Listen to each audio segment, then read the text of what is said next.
Don't be like those people in relationship in the movies that will keep something major until like it's too late.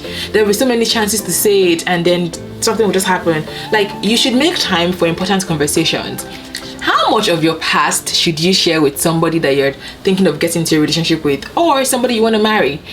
I think that the answer is it depends, and it depends on what we just said, the commitment level, where you're at, and whether you're getting married or getting into a relationship. What you share is different. There are things like debt, known fertility issues, physical, mental illnesses that run in the family that you need to share, because if you're merging lives with somebody, it impacts their life. But when you share it, is really dependent on how much of the commitment you have in that stage of the relationship.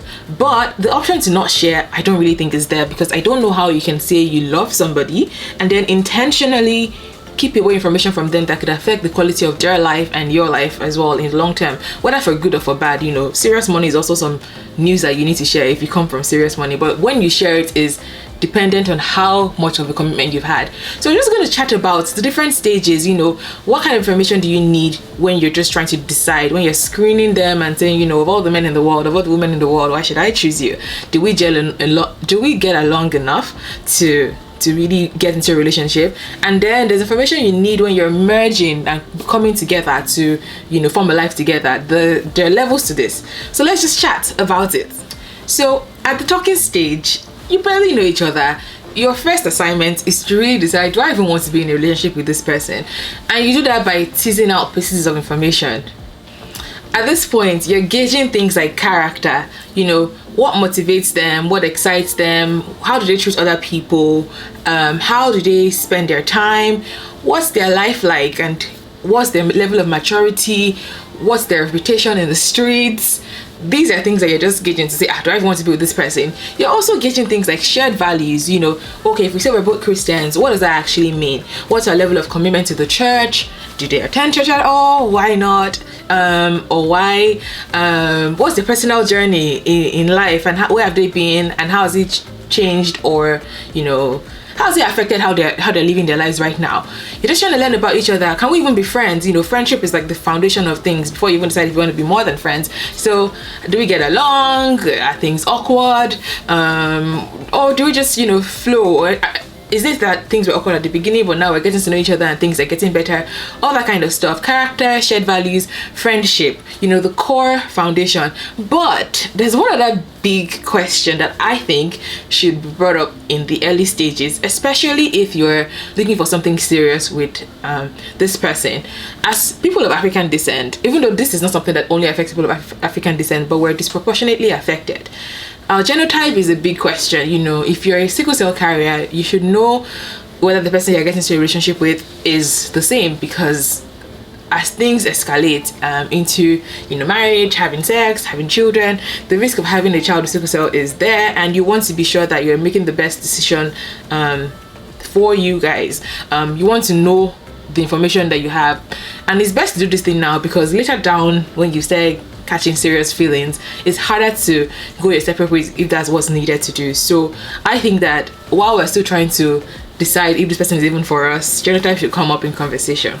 Yeah.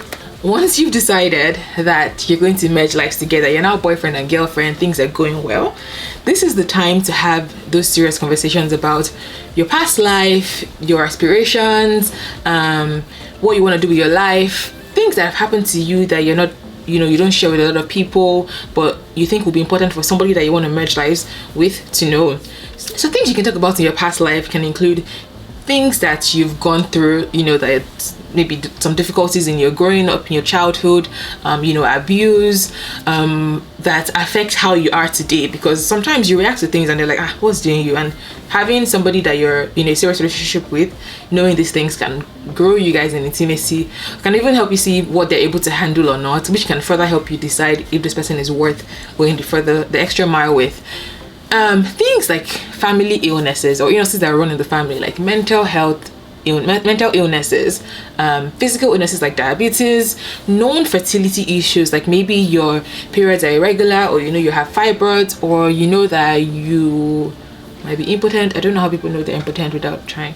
But like, if you know anything about things that can affect your life in the future, this is the time to bring them up. If you have serious student loans that have not been paid, if you're reckless with your credit cards in your youth and now you're trying to make up for it, but your credit score is really bad, you should tell them, because in the future, if you're trying to buy houses together, these things are going to come up and it's going to feel like deceitfulness if you did not bring these things up when you could have. Don't be like those people in relationship in the movies that will keep something major until like it's too late. There will be so many chances to say it and then something will just happen. Like, you should make time for important conversations. Sure, you should have good times, you know, vibes, some dates that are just lovey-dovey and make fun memories together, but you should also have serious sit-down conversations. And I actually want to hear from you guys about this one. How do you guys go about having serious conversations in your relationships, and at what point do you decide to have them? One other thing for me is, I used to be hung up about, you know, marrying a virgin, and the point was that I felt like if I had been brought up to, you know, save myself and all of that good stuff, why shouldn't I also find somebody that was the same? And like, earlier when I was single, I started going for all these, you know, relationship conferences, and it kind of came up in conversation with, you know, when it's time to talk about relationships, people have all sorts of questions. And during that process, I just decided, or maybe learned better, that, you know, if God has forgiven them, what's my own issue? Why can't I forgive them as well? And the fact that somebody has, you know, it's good for people to be sexually pure, not just saving yourself up for marriage, but for like, God commands it, and it means that you're honoring God as well with your body and all that stuff. But there are other issues that can come up that can affect, you know, marriage, like what's their history with pornography, masturbation, and how willing are they to learn things and explore sexually to make sure that your sexual future is actually great. Sexual future, but yes, it's like, are they able to learn and grow and adapt and things like that, and are they able to are they cultivating habits now that will serve you guys in the future, stuff like that. So I finally got away from, you know, being hung up about that. However, I still wanted to know, like, I don't like embarrassment. I want to know about your past, so I don't want to be learning about you and your life from somebody else. I don't want to be shocked. So I would ask all the questions about, you know, past relationships, things like, have you been engaged before? I want to know what happened there. I don't want to find out on social media when somebody sends me your former pre-engagement pictures. I want to know these things, and I ask questions about them. And if you don't ask questions about them, I think you should volunteer the information. Like, the person you're in a relationship with should volunteer the information, but to save yourself from stress, think about all the things you care about and ask people in relationships. Find a good time to, you know, ask these questions. You know, a mix of some dates are fun stuff, like I said earlier, and some are for serious conversations. And now over to you. Would you want to know about your partner's exes, or do you just feel like the past is in the past?